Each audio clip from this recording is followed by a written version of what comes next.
Oh my God! Here we are. We are this time. Yes, we are recording. This one time.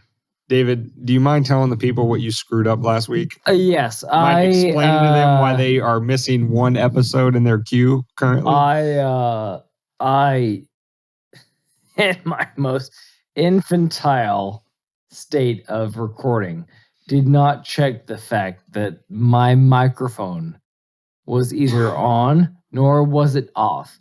And so we could not even pull from the other microphone because we are so attached to audio perfection that we could not pull my problematic not checking my own microphone. David, I know this is going to sound funny coming from me, but you're ranting. Get to the main, brother. Sorry. Feel free to do this to me in the episode. I didn't check my own phone. Well. But what I will say is that it definitely wasn't me, but it was definitely somebody in this general vicinity that didn't check their microphone to make sure that it was recording, so that the episode that we recorded, that it would be. I'm not too sure I'm a fan of your tone. Well, all I gotta say is let the people's republic let you know. So we're not gonna get into the ooh killed ooh, but ooh. It feels fun. It's a fun but thing. On behalf of whoever's fault it was, I would like to apologize for 68 coming out a week late, but we're going to make it up to you. This is obviously episode 68, which you expected last Monday. You're getting it this Monday, and you're also getting the nice episode. Episode 69 later this week. Time out. So we're going to catch you back up. Right, exactly. So as we go forward, we're going to track back. We're going to track back a little bit to make you feel it like we want you to feel it. Right? Right, Dane? Like we like when they feel it. We want you to feel us, and we want you to accept us, and we want you to make eye contact so that we definitely know that you want us to feel it, and you do want to feel it. So that's beside the point. The point is that we want to infect your minds with logic, reason, and libertarianism. So what 69 is going to be is a reflection. Well, can't we tell them this when we get to 69? Well, they might die I want to preface it. I want to preface it a little bit. They might die between 68 and 69, and therefore this entire information. They didn't die with the week-long episode. You don't know. Of bad stuff happens. Backlogs. We might be dead before 69. We are dead. We are dead right now. We're recording post-mortem. We're recording post-mortem. Don't put that in the universe. Just kidding. JK. Saturn, get out of retrograde. Because I'm so accepting it. Don't smite me, almighty smiter. All I'm going to say is that we will get there when we get there. Otherwise, you want to jump in? I think we should go ahead and jump in.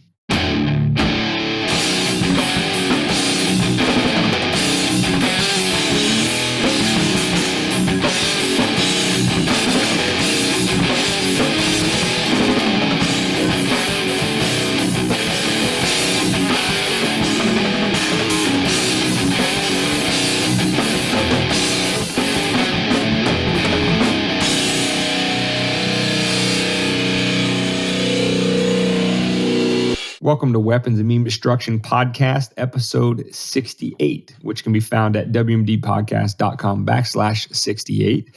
You can find us on any podcast catcher. You can also listen to us on YouTube. You can also see us on YouTube coming soon when we get the studio set up. But also link up with us on Twitter, Instagram, and TikTok. David, and what are we talking about on episode 68? Let's TBH right now. Like, we already hashed this conversation. All right. This conversation, we rehashed this conversation last week Papa Elon Yeah. shut up the UN. Yeah. Let me give a roadmap for the entire episode. And keeping in mind for what David said, we recorded an entire 40 some odd minute episode about the Papa Elon And situation. I didn't turn on my microphone. Somebody in this room did not turn on their microphone, hence the delay in episode 68. Shit. So, to be fair to that topic, we are, and because other things have happened in the intervening week, to be fair to that topic, we want to let you know that if we leave some stuff out of that discussion in particular, it's because we condensed an entire episode down into a third of the one. Because the other two sections are going to be the Rittenhouse trial, will be topic number 2 we discussed in this episode. And then finally, we're going to discuss the Cathedral coming after the likes of, Aaron Rodgers and Kyrie Irving and basically any professional athlete who is not following orders as a good citizen. So, David, why would they not? Why would they not? They're making millions of dollars. Just take the fucking shot. Hey, professional shark jumper. I'm sorry. Can we get back to the first topic? That was the roadmap. You want the first topic? We start with the first one. That's how this works. Jesus. You keep it in order. You don't spaghetti everybody's brains together. Don't you push me into a platform that I can't control myself in. Like, all I'm saying is, what was the first episode? What was Papa the first Elon. topic? Papa Okay. Elon. Okay. You're taking 40 minutes and putting it into 10. He called a bluff. Can we divulge that for a 45-minute episode? Can I set up the story? Please. Okay. So the UN thought they would be crafty and publish a tweet when, Tesla stock took delineation of guilt. They were going for it's not our fault. It's the rich people's fault. That's the real problem. Here's the real world event. Tesla's stock took a recent jump in price. And as a result, Elon jumped back into first place in terms of the world's richest man because he's heavily paid in Tesla stock. When that happened, the UN released a tweet, what they thought was pretty clever, where if Elon Musk would just liquidate $6 billion of his total fortune, and it was less than, a few percentage points of his total wealth, $6 billion would solve world hunger. So that was the tweet. Papa Elon responded with a simple request. Tell me exactly how the $6 billion is going to fix world hunger and give me some transparency. I want to see how every dime is spent. And you'll notice crickets from the crowd. So that's basically the setup for the Papa Elon. David, to your point.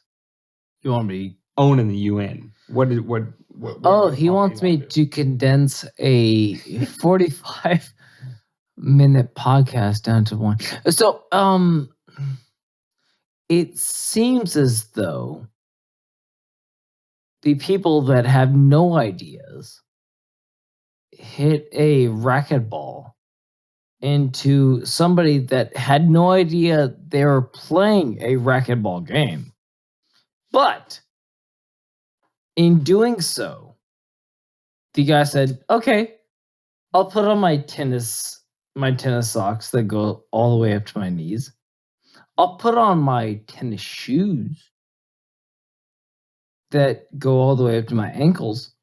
And guess what? I'll put on a polo shirt to make you feel comfortable.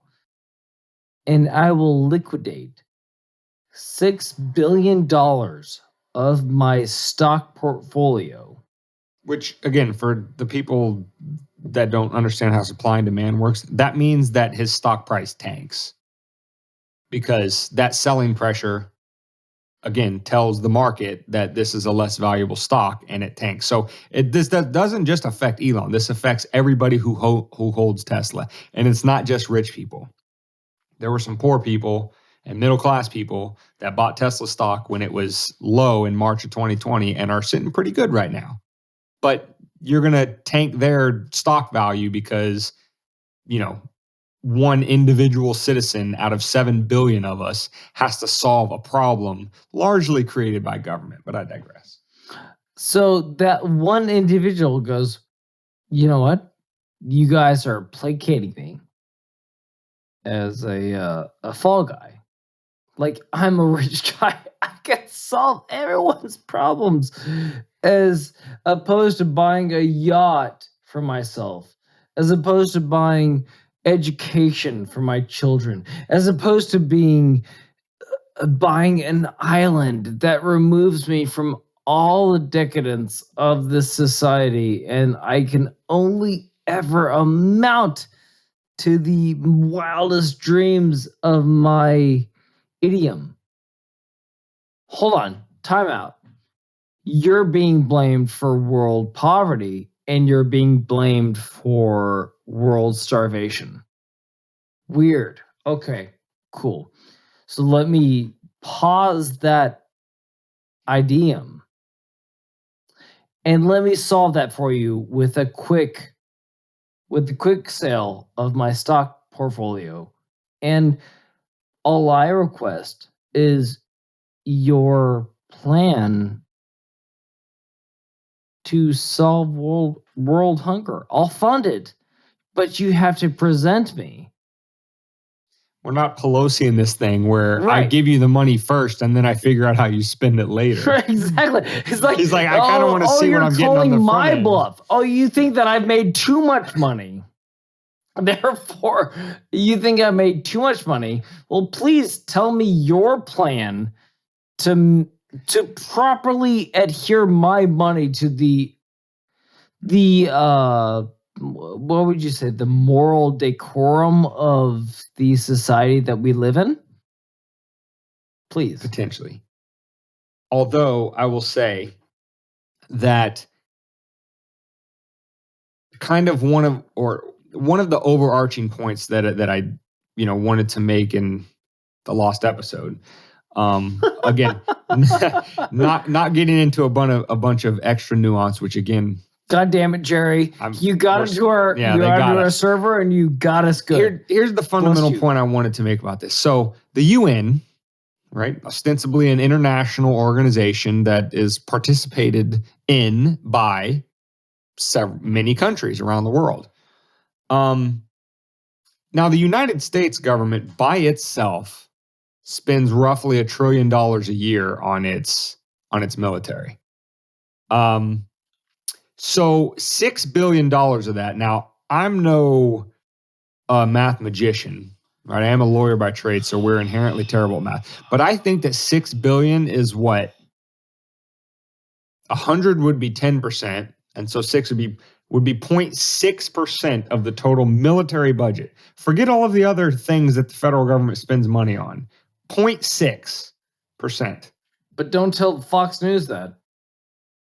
And Fox News has us believing that we don't have a great military. Hold on.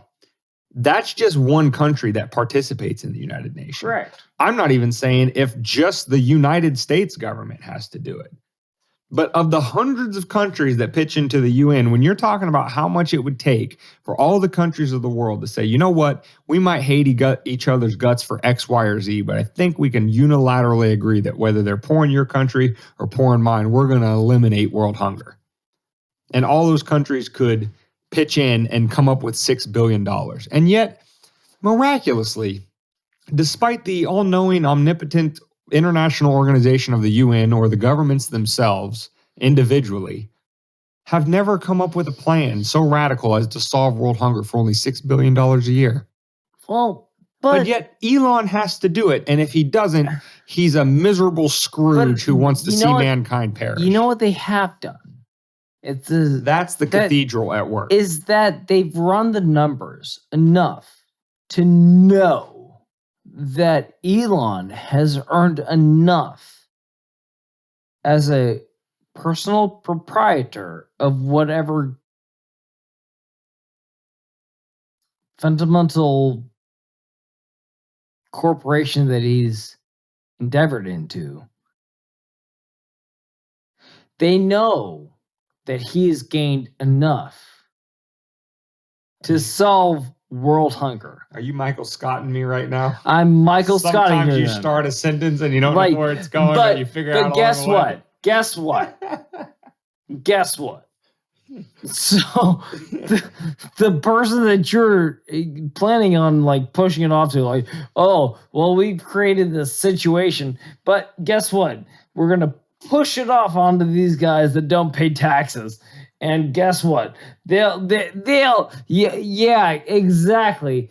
They're gonna be the reason why you don't get out of the class that you're in, because that's the problem with America, is that people come up with companies that make money, but we can't tax them enough. That's what it is. Right. So, before we move on to the second portion, the Rittenhouse portion of this episode, that's just that's the absurdity of it all.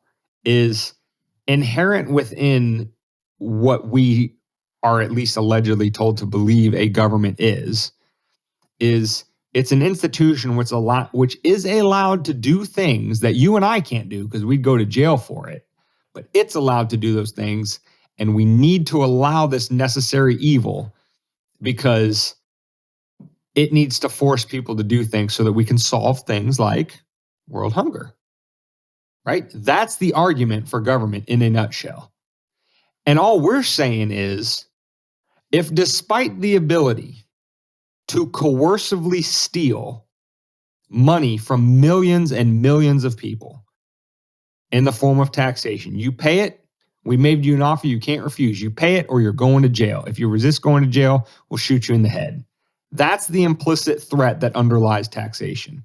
And yet, despite being able to legally do that from millions, hundreds of millions of workers in the United States every year, that institution cannot figure out how to come up with $6 billion to solve world hunger. They're going to put it on one citizen just because he has more money than they're comfortable with one individual having, despite the fact that he provided goods and services for his money, setting aside the government subsidies. He provides goods and services, whereas government just steals it from you. Well, but it's his fault. All I'll say is that, my God, that whole corporation that they're taxing, that was from his idea, and you're making him culpable for the world's starvation. How the fuck do you jump that chasm? That's all I'm saying is, like, yeah, the absurdity of the suggestion is just, it's mind-blowing. Please. Mind-blowing. So with that being said, on to the Rittenhouse section of this episode. Now, we are discussing this because it is completely basically every headline kind of captured right now. I'm going to fully disclose, in the interest of transparency, that, listen, I work for a living. So I don't have time to sit there and watch the trial. No, don't do it. Front to back all day long. I basically catch snippets of it, and then I see on social media what the two sides are saying about said snippets or memes or whatever the case may be. So that's where I'm coming from. David, I don't know how much of it you have seen. So if we miss things that have happened in the trial and you're like, these idiots haven't even watched it, I just told you I haven't watched it. Not in its entirety. So, tread into this next section of the episode with that in mind. God. So where do we want to start? Okay. I think we'll just start with the macro because that's what we're trying to accomplish in 10 minutes. It is just another example of what happens to you when you have no interest in actually genuinely understanding where the other side is coming from. And I'll explain more of that later, but that's the macro lesson that I'm taking away from this Rittenhouse trial. And yes, it's a lesson to the left. They do have cultural hegemony after all, so that's who we talk about the most. But yes, the Rittenhouse trial is demonstrating it further. Well, what I'll say is that should he have been there doesn't mean anything. Should he have had an assault rifle doesn't mean anything.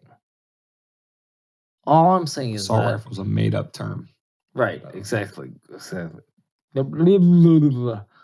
Anyway, did he do what he had to do for his survival within the situation? I would say it's more than plausible.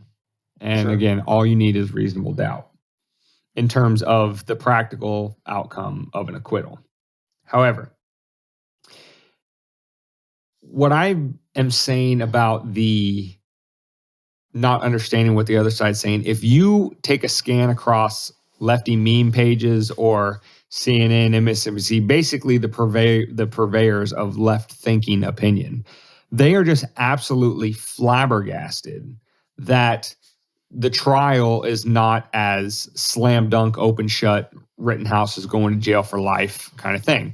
They honestly thought that that's the way it is. And what I mean by the reason why they're so shocked by this, and this is exactly what happened in the 2016 election. They were absolutely shocked that Hillary couldn't win because that was the heir apparent. Their narrative told them so. So what's happening in this Rittenhouse trial is they have been told from day one that this white supremacist just went to this BLM march or rally, this peaceful rally, and just chased a bunch of people down and executed them. That's the narrative that they think about this kid, that they have been told. Now, they clearly lied to their side of the political spectrum because, again, when set on a stand and cross-examined, you hear things like, oh, well, one of the guys he killed was a convicted pedophile who was yelling the N-word at the top of his lungs into a group of people. Did I forget to mention he was a short, bald white guy yelling the N-word, threatening to kill people, and then chased Rittenhouse down shouting threats. That was one person who died. Another person was a convicted felon with a gun. Aren't we told by the lefties that if you make it a felony and don't let people have things that they won't get them? Anyway, a convicted felon with a gun chased this kid down as he's running away, shouting friendly, friendly, friendly, points his gun at the kid's face, points the gun at the kid's face, and the kid eviscerates his bicep. And he's lucky that that's all he got. Because he, as they say in the business, fucked around and he found out. So those parts didn't make it into the left's narrative. And that's why they never understood where their quote unquote political opponents were coming from. That's why when they get blindsided with a shitty prosecution and trial because of all of these facts that they've never heard before, they're shocked. Just like when Trump won in 2016, they were utterly shocked because they had no idea what the other side thought about anything. That's the whole point, though. That's why we do this. It's that it's a blindside. It's like, it's easy to think that you are the most smart person in an echo chamber. I think that is a sentence in English. I'm not sure. So anyway, all I'm going to say is... you want to give that one another shot, buddy? One more time. Most smartest person. Smartest person in echo chamber. There we go. What could possibly go wrong with the most smartest person ever in an echo chamber? Dane, please. I mean, I think the logical answer is that they're equally as smart as everybody else, but as a matter of relativity, that's not that smart because all of their ideas are being regurgitated in the echo chamber. So the smartest one is as smart as the dumbest one, and the dumbest one is king. Well, I mean, how can I argue with that? It's like the smartest one is the same as the most. God, Dane, help me. How do we find logic and reason within these pantomimes? Well, I think a healthy start, because it's not just, I don't think of logic and reason as some like innate, genetic gift that you've been given. I think it is it's an acquired skill that you can polish and master over time. And what I've always said is for as bad as social media is in terms of creating echo chambers, if you choose to buy into it, social media is also a very strong platform to privately and personally curate your own news feed. So yeah, if you're on the left side of the political spectrum, you can do nothing but follow CNN and MSNBC and never hear the other side. Or if you're on the right, you can follow Fox News and Ben Shapiro and yada, yada, yada. Or you can be the person who follows CNN and Fox News and Ben Shapiro and the Young Turks and, some libertarians, some Ron Paul Liberty Report in the middle, and get the whole spectrum. And if you do that, you're going to practice, again, polishing that skill of being rational and reasonable, because you're going to hear the best version of both sides from those sides and then analyze it and come to your own conclusions. That's one way to take a concrete step towards being a little bit more reasonable. And then just, eat Cheetos. I mean, at a bare minimum, you would have heard that Rittenhouse was chased down and had a gun pointed in his face before he shot one of the guys. Right. At a bare minimum, that fact would have been known to you. Yeah, at a bare minimum, you would have known that a skateboard was thrown at his head. But I don't, you know what? And, that may not change your end conclusion, but you would still know that. So when it came out, you wouldn't be so surprised. So maybe you get caught in the head by a skateboard and don't know. Happens to the best of us. It does. I mean, I drive to my my place of work every day and just get caught in skateboards to and fro. So, third topic. Oh, this one really grinds my gears. Gears. And I know I think we've been doing a pretty good job lately of keeping COVID out of these episodes, but I feel, if one's out of a 3-segment episode talks a little bit about COVID for a few minutes, that's not the end of the world. This is me rationalizing it to myself. So, okay. It's fine. What we're talking about here is we're going to use Aaron Rodgers and Kyrie Irving because they're the biggest examples, but the biggest name examples, because there's also that kid down in Orlando. There was Andrew Wiggins out in Golden State before he eventually succumbed to the mob. Sure. But we're going to use Aaron Rodgers and Kyrie Irving to just kind of tease out this concept, because you hear us say the Cathedral all the time, but when you really look at what's been going on in this Aaron Rodgers, Kyrie Irving situation, you really see the Cathedral in its full glory. And so if you don't know, before, David takes back over, it's their reluctance to get the vaccine and how they've basically been castigated. They were darlings of their respective sports for the longest times, and now they're just like persona non grata. Well, it's weird. The Cathedral really circled the wagons on this one. It's a weird thing to say that, like, within the same week that there was a therapeutic that was offered. And you're talking about the Merck pill, right?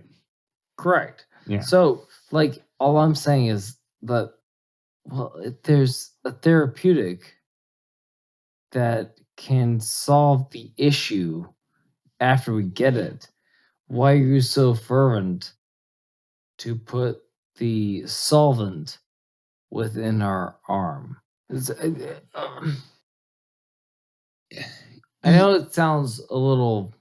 Yeah, it's like I think you've made this joke on the podcast before, David. So feel free to take over and make it in its full glory.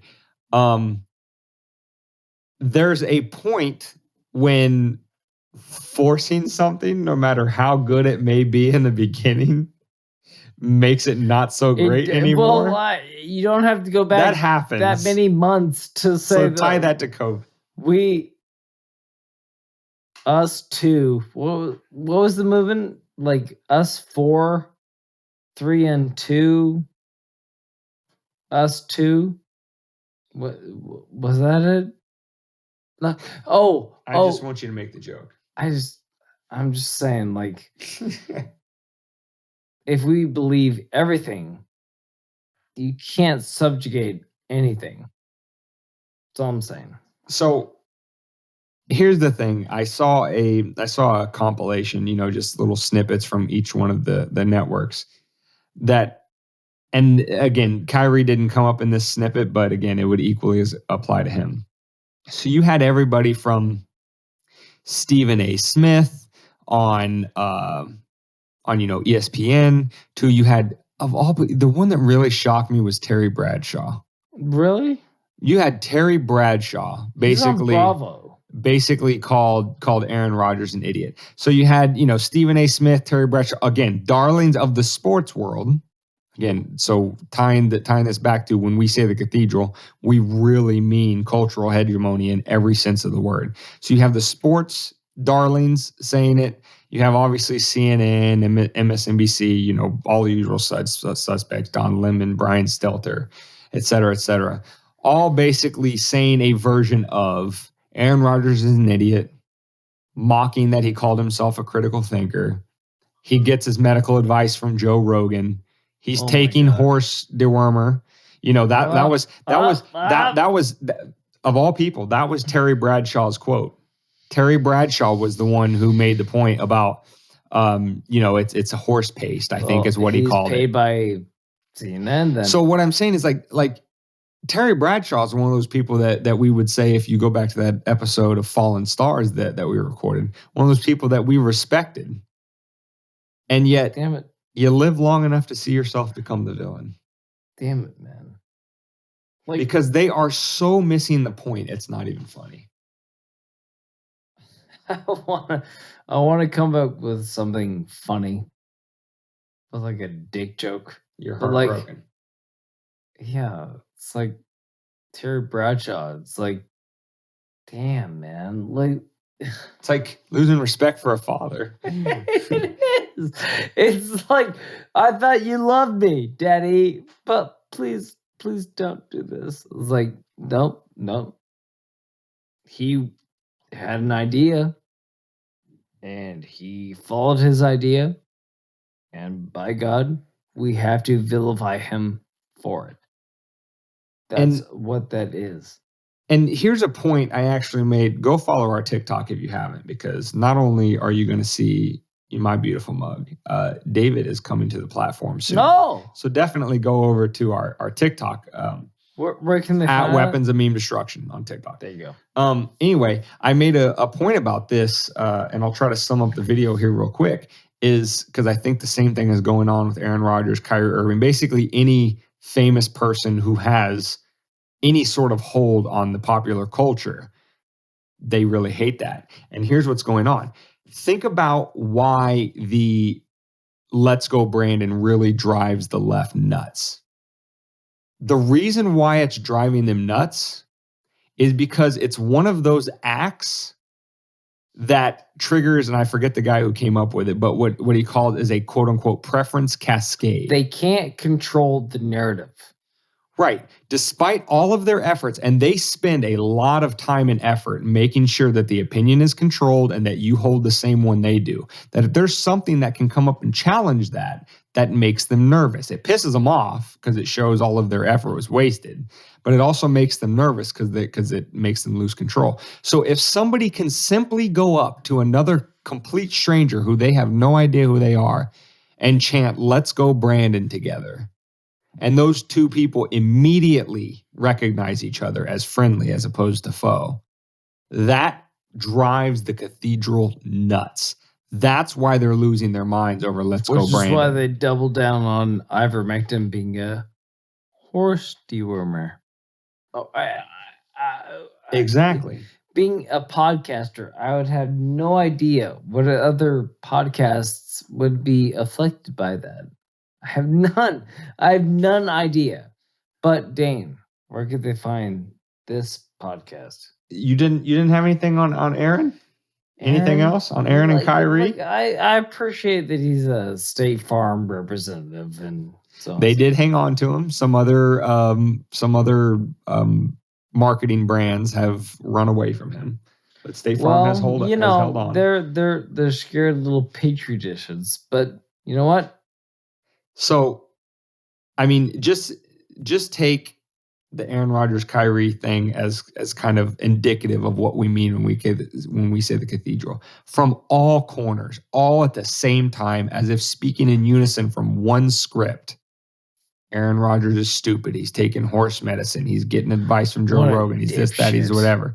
Like, isn't it strange how they're all able to have the same opinion in unison? Hold on. Is he dead? No, I think he's good. Weird. Yeah, I know. What a chin strapping, like. And listen, because that's lost in the argument. It's like he got COVID. Cool. He wasn't vaccinated. Cool. He didn't adhere to any of the restrictions that COVID would have. Well, that's of course the other thing that pisses them off, because we've said this before and we'll say it again. The COVID cult is literally a death cult. And what we mean when we say that is they cheer negative news about COVID because it gives them conviction that their moral belief that if you're a rule follower where you put on the mask and get the jab and all that kind of stuff, you are a morally righteous person. And if you're not a rule follower, you're a bad person. It's a death cult because every time you show them, hey, look, cases are going through the floor in Florida. That's great. You know, they didn't do the same policies we did in California, but cases are through the floor. That's good. Less people are getting sick. That's what a normal, reasonable person would be. These people start to make excuses and try to say, oh, no, like they're hiding numbers or that's not really happening. They reject positive news about COVID in favor of more fear, death, doom, and gloom. That's a death cult by definition. And how that ties in with Aaron Rodgers is they can't see him be healthy after not doing what they told him to do, after not getting the jab. He needs to be sick, damn it. That needs to confirm what we believe. That's the death cult at work. If Aaron Rodgers was sick, he'd still be getting the same ridicule, but instead the headlines would be like, isn't Aaron Rodgers stupid too? Well, would they put Aaron a Rodgers filter get on what him? he deserves. Will they put a filter on him like they did Joe Rogan? Like, would they say that it was the amenities that he afforded himself? Would they be horse dewormer? Or would it be a Nobel Peace Prizing? Yeah. I mean, that's all I'm saying is like, what fits their narrative? Yeah. Please. Yeah, that's exactly what it is. It's what fits the narrative because they're all about narrative control and to make sure that whatever that narrative is that they've created, you believe hook, line, and sinker. That's the crux of the matter. Jesus. And when somebody challenges it, especially somebody with a public figure and a platform like Aaron Rodgers or Kyrie Irving, that person must be destroyed, ridiculed, and outcast at all costs. So, you know, that's the cathedral at work.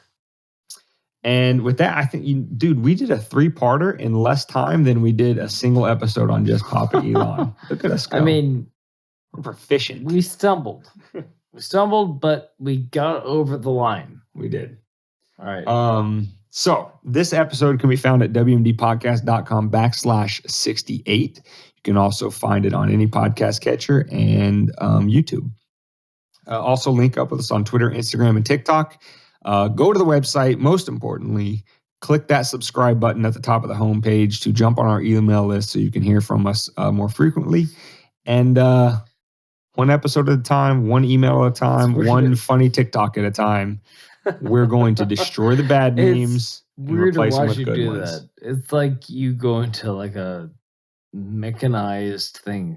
But I would hope that I had something by episode 68. I mean, 68. What happens after that? Some serious shit. Yeah, boy.